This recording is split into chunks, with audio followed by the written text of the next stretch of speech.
zakonshme, ruajtja e pamjes së trupit pas shtatëzanisë po kthehet në një shqetësim real edhe për shumë gra. Pikërisht për këtë çështje, për ndikimet e gjedhënies tek format fizike të trupit dhe për ndikimet edhe tek shëndeti i fëmijëve, bashkërisht do të flasim me ginekolog Driton Prena. Faleminderit për kohën. Faleminderit juve. Anën tjetër kemi Nora Goga, mjeke estetike. Faleminderit për kohën. Faleminderit për ftesën. Po ashtu e kemi edhe në lidhje të drejtë për drejtë aktivisten Besa Mahmuti. Faleminderit për kohën. Faleminderit juve. Dok, po e nisëm me juve me qenë se nga 1 deri me 7 gusht e patëm edhe javën e të ushqyrit me gjizë, një javë shënuar nga Ministria e Shëndetësisë, shënuar gjithandaj botës, po flasim pak në aspektin shëndetësor, sa preferohet, sa lavdërohet, sa rekomandohet ushqyerja me gjizë e bebeve. Faktikisht ushqyerja me gjizë për beben është gjoja e dytë ma e çmume se një non mundet mja dhonë fëmijës vetë. E para është se ja ka dhonë jetën edhe e ka kriju jetën, edhe e dyta është ushqyerja me gjizë. Është qaq e rëndësishme për trupin edhe për trunin, sa nuk mundet me ba diçka ose një pasuni më të madhe mja dhonë fëmijës vetë, se sa spaku 6 muajt e parë me ushqyer vetëm me gjizë. Po rekomandohet nga të rejat diçka e tillë? Apo janë duke u larguar, se patëm edhe një shifër kogja shqetësuese edhe nga institucionet zyrtare mbi raportin qysh nënat e reja nuk po preferojnë me gjedhënien. Në fakt po, do me thonë ndoshta ky trend është në rritje sipër, po mendoj, ndoshta për shkak për të ruajtur ndoshta format e tyre, mirë po unë mendoj që gjithënia është pjesa ndoshta më e mirë, se unë vetë jam nën, edhe është pjesa më e mirë që mundet me bën një nën për fëmijën e vet, kështu që nuk e kisha rekomanduar asesi mos me ushqyer fëmijën me gjë, në momentin kur është e pamundur, normal që nuk është e mundur, mirë po në momentin kur është e mundur gjithmonë me vazhdu, sepse unë për vete si mjek estetiste kam shumë pacientë të cilët kërkojnë ndërhyrje të ndryshme të cilat janë pikërisht me gjithëdhënie apo edhe më keq kur janë edhe kur janë ngrohtë shtatzana, ku e dim që sidomos tremujorshën e parë bëhet zhvillimi i organeve të fëmijëve dhe nuk duhet asesi me aplikuni diçka. Nuk është se ndoshta është një diçka konkrete që e dëmton direkt foshnjën, për shembull sa i përket trajtimit me filler, me skin booster, me pjesën antirudhës, mirë po ne e dim që ka komplikacione të cilat munden me u shfaq gjatë injektimeve. Në momente kur kemi komplikacione si që janë reaksionet alergjike, reaksionet inflamatore, infeksionet e ndryshme, gjithmonë ato gra duhet me u trajtu me antibiotik të ndryshëm, me kortikosteroid të ndryshëm, të cilët nuk janë të duhuna ndoshta për një grua shtatzane. Mirë po, ndoshta është ajo pjesa që nuk i mendojnë këtë pjesën e aplikacioneve, sepse futen dhe lexojnë dhe shohin se nuk është një diçka e ndaluar, po as nuk është një diçka e lejuar. Në momentin kur ndoshta nuk është diçka e ndaluar, ne gjithmonë jemi te ajo pro që mundemi me apliku, mirë po unë mendoj që duhet me u ndalu. Besa, si po i shihni këto reagime të vajzave, sidomos vajzave të reja, janë duke u përkujdesur më shumë për trupin e vet, se sa për pasuesin e vet, fëmijën e vet, beben e vet? Nuk që ka po më shqetëson më shumë, është fakti sa presioni madh mbi zotëran qoftë nga njerëzit në rrethin e atyre vajzave ose neve grave, qoftë ajo kudo që do jem, do me thonë, jemi të rrethuara nga perfekcionizmi. Nëse i hapim rrjetet sociale, atëherë shpesh është një nënë që sapo ka lindë dhe trupin e ka në top formë. Ashtu edhe rritet pastaj ai kompleksi të së cila grua.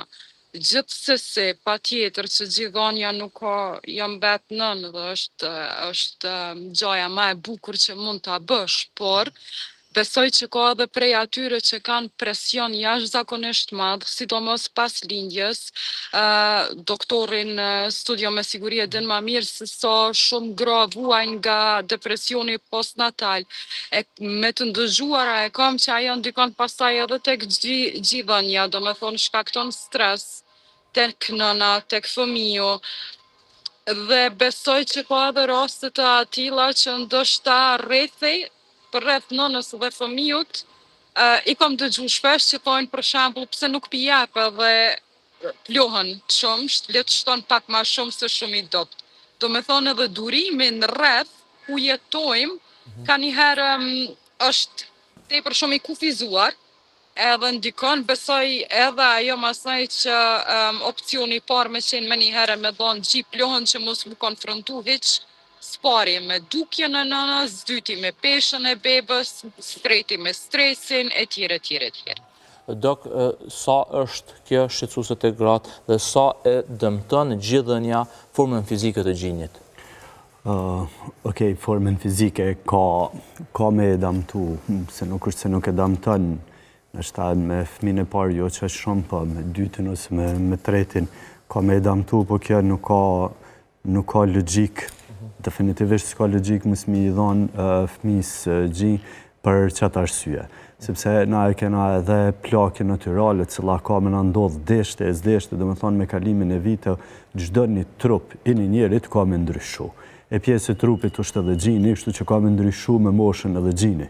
Nuk është se ka me met gjini njëjtë si të një femen 25 vjeqare, si të një femen 45-50. A i ka me ndryshu, me pa tjetër ka me ndryshu. Mirë po, jo logjika mës me ndryshu që shtash të bani një punë të madhe. Që kjo është shqetësime. Pra, pa të fëmi ka me pas ndryshim? A ka me pas ndryshim, se na njerëzjena, dhe më thonë ftyra, ka mu të plak, ka mu plak lekura, ka mu plak edhe gjinit, nuk i ka mi hika sajna. Të pjesa se u përmend të depresioni postpartal, po ajo është shumë e vërtet se të depresioni postpartal ka me ra edhe pjesa e gjinit, pa ajo është një problem shumë ma madhor edhe është një problem cilën do mi mu marrë dhe kanë mu marrë ekspertat. Nuk është mo një ide, ajo është një problem i cili kërkën trajtim.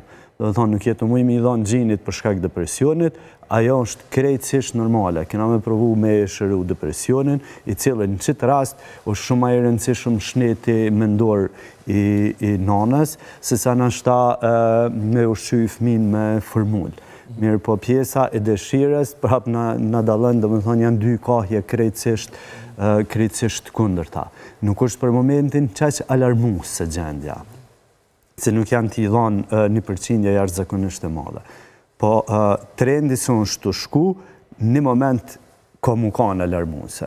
Edhe që është të më pëlqy se që janë të ba krejt mediat, me qenë ti edhe jo, me ndalu që trend edhe mi të regu një femne se pavarësisht kush je, pavarësisht pozitës tonë edhe në shoqëni, pavarësisht pozitës tonë sociale edhe anës tonë fizike, ajo është ka ki me bati me gjinjo shumë ma madhe se sa krejt gjana tjera, se kimi arrit gati si njëtën tonë. Besa i përmendi dy çështje që jemi të rrethuar nga perfekcionizmi, gjithçka perfekte po e dëshirojmë ne të rinjët sidomos, edhe çështja tjetër e traumës pas lindjes. Sa vinë të dëshpëruara vajzat e reja që të bëhet ndërhyre për shkak të kësaj ndryshimeve fizike të trupit?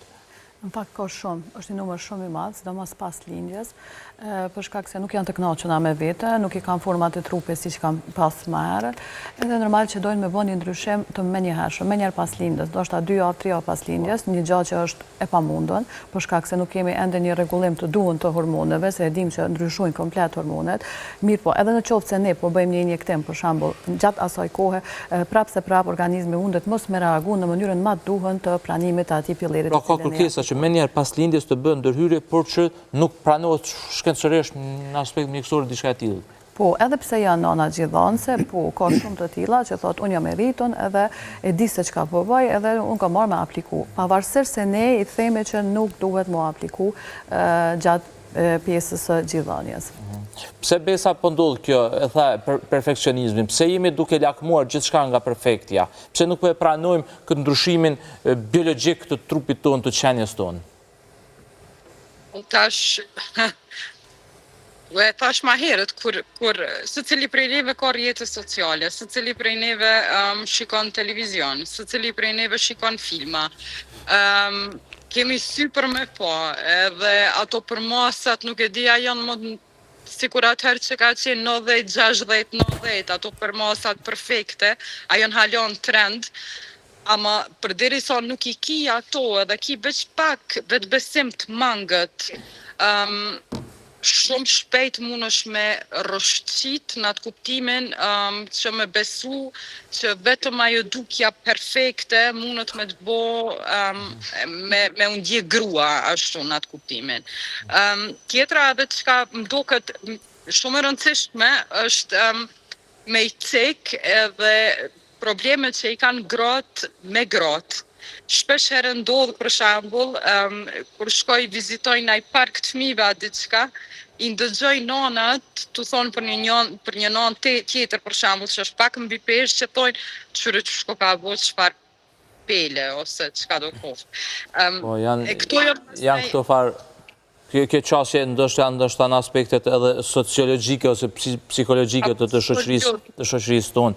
Po në aspektin fizik, çka rekomandohen këto situata? Si të vedisohen gratë? Cila është ndikimi i ndërhyrjeve estetike në këto situata, në aspektin e shëndetësor, sepse tha edhe Nora në aspektin e shëndetësor, nuk është rekomandohet që të ndërhyjet me njëherë estetikisht. Ato janë hormone tjera. Do të thonë, në momentin se ti mas lindjes janë krejt tjera hormone, edhe trupi i një femne funksionon krejt ndryshe, është i përgatitur. Natyra ka përgatit me funksionu ndryshe. Ndërhymjet për jashtë atëherë mujnë mu kanë komplet jo të favorshme për nanën që të rasin atë u folë për gjinin. Do më thonë, prolaktina është rritme, duhet na me intervenu para prakesh, duhet me intervenu me terapi, mu mënu me ndalë prodhimin e prolaktinës, për me rrit në ashta me e qëtësu gjendjen hormonale, për me dashte me e bo një veprim tjetër, në qëtë rast, një veprim estetik. Nuk është nashta, qaq prapë thamë, nuk është qaq qëtësuse se jo fillë mas lindjes përdojnë me e bo një veprim qëtë rast në gjina, po përdojnë me e nalë gjinin. Edhe që kjo është ma shqetësuse. Shka kam pa problem do më thonë, i kena zonat. Do thonë, Prishtina si Prishtinë, numrin matë madhen e ka Prishtina, se nuk janë ti dhonë gji, edhe femna cilat janë të lindë me operacion, sidomos në spitalet private.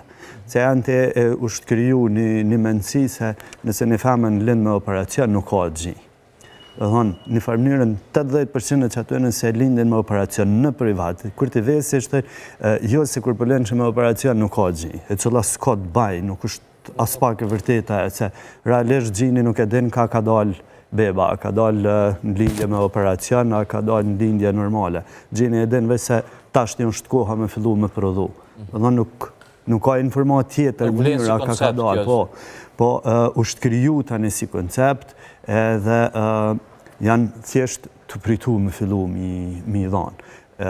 Ka të bajnë pak edhe me jetën sociale, me punën, se do të më këthy në punë, me jetën e kafes, pak ma zoj, me dalë në qytet, kër e kiti, cuclën që e kilon me formull me pi edhe në qytet jep ma letë me cuclë. Se mba një shisht bebes, se sa me i dhanë? Për nuk e ki atë lidhen se dohesh me dhanë. Për shembull, disa konsiderojnë në qytet në ashtë me i dhanë edhe është marre, edhe i vetë mi senë se së është marre, është me i dhanë fëmi, stanë që aty ku je, në qatë moment ku të të lypë. Dhe dhanë nuk e besoj se dohet, ose eksistent dikur se ka me e këqyrë me një ignorancë që është i dhonë në gjinjë, po thojmë në autobus, në lokal, ose je ullë në parka dikon. To kanë fillu në krejt botën, janë heksi si mëndësit këqia, po edhe në Kosovë nuk jena qaq të ngusht sa me pa një nanë edhe me kritiku pëse është i dhonë gjinjë publik. Pra, besa që pranojmë si aktiviste i ndoshta ma e njohur në këto raportet shoqërore, që pranojmë ne si shoqëni një nën që jep gji në publik, në autobus, në rrugë, ku do qoftë fëmijës së saj? Unë besoj që nuk jemi bashkë mbyllur, ashtu si që tha Doko, ama nuk jemi edhe bashkë hapur. Nuk besoj që një nanë ka mundësin të ndihet absolutisht e sigurt, sepse ti kur fillon mi dhanë gji bebit, në atë moment ti je shumë vulnerable, edhe ti edhe beba. Në atë moment kur të mendoj, tash se ka njëherë me qëfar rrethonash, ose në qëfar rrethonash jetojmë në Kosovë, për shembull, muj me imaginu që nuk është bashkë letë ashtu me ju dhonë bebit, me u fokusu veç në gjithonje. Edhe tjetra është, mu kujtu parëzit, kur e përmendi Doko, po harrojmë që ne si nona tash, ne nuk jemi më vetëm nona. Ne jemi menaxhere, ne jemi do me thonë menaxhere në shtëpi, ne kemi të obliguar të punojmë, ne kemi të obliguar të studiojmë, ne kemi të obliguar të jemi ashtu të kompletuara për mu konë të favorshme në rrjetin social. Kështu që me një anë, me të vërtet, po thëmë, prap nuk ke keq kuptoj, asë se ato që vendosin pas një kohë të shkurt të kalojnë në formul. Po. Nora, a po na bën që këlloj presioni, çto stereotipet shoqërore që na do të ne uduk perfekt në gjithë shka dhe cilat janë këtu arsyet ose kërkesat pse vinë njerëzit me bu ndërhyrje estetike? Në fakt, unë mendoj që kritikuesit më të mëdha të grave janë vetë gratë, siç e cakëm edhe më herët, pikërisht për shkak të asaj se kjo pas ka shtupesh, kjo qenë ka prish, nuk qenë ka si më herët. Një gjatë duhet me ditë, nuk është lehtë me sjell në jetë një fëmijë, është një diçka shumë e veçantë për një nonë, për një grua me u bë nonë. Unë mendoj që kjo është pjesa parsorë që duhet me pa çdo grua e pastaj pjesën estetike, sepse do vijë një kohë, do kalojnë disa muaj kur ti prap do kthehesh në formë, ndoshta me një aktivitet fizik edhe pa pas nevojë për ndërhyrje estetike, mirë po pikërisht për shkak të rrjeteve sociale, për shkak të presionit shoqëror, stereotipeve të ndryshme, ne po mundohemi të jemi perfekt pikërisht me njëherë pas lindjes. Gjë që është e pamundun. Duhet kohë, duhet durim dhe me ardhur te pika që ne prap do dukemi bukur, prap nuk do jemi ndoshta një nonë gjithonse, sepse do përfundoj edhe ai stad, ajo pjesë, ajo kohë të cilën ti ndoshta pas disa vitesh do të mundohesh që ta kthesh prap, sepse do të mungoj ajo pjesë. Mirë, po unë mendoj që pjesa kryesore që ndikon këtë pjesë janë pikërisht vetë shoqëria dhe kritikat që po marrim njëri prej tjetrës. Unë gjithmonë them se duhet sa më shumë energji pozitive, ndoshta komente pozitive grua për gruan. Kjo është një pjesë ndoshta që ty të bën me u frymëzu edhe me rrit vetbesimin. Unë vetë kur vjen një paciente e bukur edhe do një ndërhyrje estetike, shumë shpesh më ndodh që i them mos bën asnjë aplikim. Dhe më thotë doktoresh si po më thu mos më apliku kur gjë, unë do më ndryshu diçka, do më duk më bukur. Momentin kur unë jap një koment pozitiv, atëherë ajo e kthen vetbesimin dhe ato momente më thotë, mirë doktoresh po vendosi mos më apliku asgjë. Domethënë kjo është pjesa kryesore. E cili ka qenë ndoshta ajo arsyeja më e pakuptim, më banale që kjo dëgjon nga ndonjë nënë e re që ka ardhur me bu ndërhyrje pas lindjes tek trupi fiziku, tek gjinjët apo edhe tek pjesë tjera trupit? Këtë pjesën e trupit unë nuk merrem, ma shumë merrem me pjesën domethënë fytyrës. Mirë po kanë qenë komplet pjesë të ndoshta të mollzave, të buzëve, pjesa antirrudhës që nuk preferohet, edhe pse i kam pyet nëse është nonë gjithonse, më ka thënë po, i kam thënë që nuk është e preferuar për shkak të gjithonjes që te je, për shkak të kohës së shkurt pas lindjes. Mirë po prapse ka vendos, unë e du kështu, jam e rritur, e di se çka po veproj, ndoshta kjo më ka lënë një pjesë shumë të hidhun të asaj pjesës estetike. Mirë po, jo vetëm pas lindjes, po edhe gjatë gjithonjes. Edhe gjatë shtatzanisë, që unë mendoj që është një gjë edhe më e keqe për aplikim, sidomos 3 mujorin e parë. Domethënë ka edhe gjatë shtatzanisë tentim për me bu ndërhyrje. Unë mendoj që kjo është ndoshta një pjesë që po vjen pikërisht prej ne që ne po aplikojmë, sepse më pyet mua, i them jo, pyet në një klinikë tjetër i thot po është pa problem mundesh më apliku. Pastaj pacienti është konfuz, nëse don me më dëgju mua apo don me dëgju doktoreshën tjetër. Unë mendoj që ndoshta kjo është një gjë që duhet me u fol sa më shumë, me u përfol për gratë shtatzana asesi mos me pas aplikim. Dok, në mënyrë të natyrshme, kur kthehet trupi i gruas pas shtatzanisë në formën pak më ideale, siç pëlqejet ose kërkojnë nënat e reja? Okej, 6 javë që i parë, si i thojnë edhe periudha lahus lehonis, ajo është 6 javë që i parë, i cilë është gjithçka në tranzicion. Dhe thonë, 6 javë të para është komplet e lidhëm, do me thonë, si pjesë të shtatzanisë, nuk ka përfundu hala kur gjo edhe 6 javë mas lindjes. Atëherë pjesa tjetër është pjesa sa ki mu marti me trupin ta, me pjesën e peshës, ma shumë se ma jo pjesë hormonale. Pjesë hormonale atëherë ka të bajë vetëm me anën e gjinit, po jo edhe në krejt trupin e në mitrën e këto. Dhe në 6 javë që i parë është ekskluziv, taman lahus lehon edhe ti ki mu marrë me qëto hormone. Që janë 7 periudha. pse rekomandojnë cilat janë arsyet ose a ju kërkojnë vajzat, nënat e reja që unë po du mi dhanë me shish bebes, nuk po du Arsyetimi kryesor të në herët është ose nuk kam, ose është arsyetimi tjetër se është i dobt. E shprejnë bile dhe si formë është shumë shtilik, që realiteti është krejt ndryshe. Nuk ka nanë se s'ka gji. Nuk ka nanë që s'ka gji. Nuk ka nanë se s'ka gji. Edhe nuk ka gji dobt. Do thonë, krejt që ka duhet shumë e ba një farë mënyrë është me pi ujë, shumë ujë, me hangër normal, janë disa ushqime se nuk rekomandohen mi hangër, edhe mi dhanë shpesh me pi. Do thonë, vetëm që kjo është, pi ujë shumë, jepi shpesh me pi, ki gji bol edhe gjini është krejtësisht normal. Se më kanë gjini se është i damtu, mësë është gjini si gjini i keq, nuk mundet që aja nanë mas pari me mbetë shtatzan, nuk mundet me e qu shtatzanin deri në fund. Do thonë, gjaja kryesore për me e nisë një shtatzania edhe për me vazhdu shtatzania, një farë mënyrë është një gjini i shnosh. Atëherët në momentin se po janë qëto, nuk të shto për shambull, ka shtu në është ta mjaftu shumë, për na e kena si kulturë, dojna me pas një fmi trash. Definitivisht do të mu ka një fmi plot për me ta knosh synin, si të ka pesh, se unë shtu shumë, për neve është mirë. Atëherë, do më thonë që kjo pjesë, si të fillon a i shtimi i peshës, nështë është krejtësisht normal, po ju i knajsh shumë, sidomos për rrethin, atëherë zide ideale për me shtu peshë është cucla. Edhe ti zdeshte pe qëtë në cucull, do më thonë, nështë një javën e parë pe qëtë cucull, se ka hu beba peshë. Apo ajo veç është normale, për me hub, do më thonë 10% që në peshës trupore ka me hub, ashtu kështu gati, gjdo një fmi ka me hub në fillim të lindjas. Unë është koha kur ajo peshë dohet më thy, edhe atëherë po unë shumë e letë për krejt, komplet, janë njëse dhe prej doktorit pediatër, ka një herë e kam një të thonë, shtoja dhe pak se shtoj gji, thjesht shtoj gji, nuk ka nevoj një fmi, as edhe nisend vetëm me marë 6 mujtë e parë tjetës vetë për vetë gjinit. Gjini i del krejt, e ka me ujë, më nëna, ka me gjdo një loj ushqimin, krejt i ka në gji. Për 6 mujtë e ka kriju natyra, ka kriju trupin e femnës tilë se me ushqy.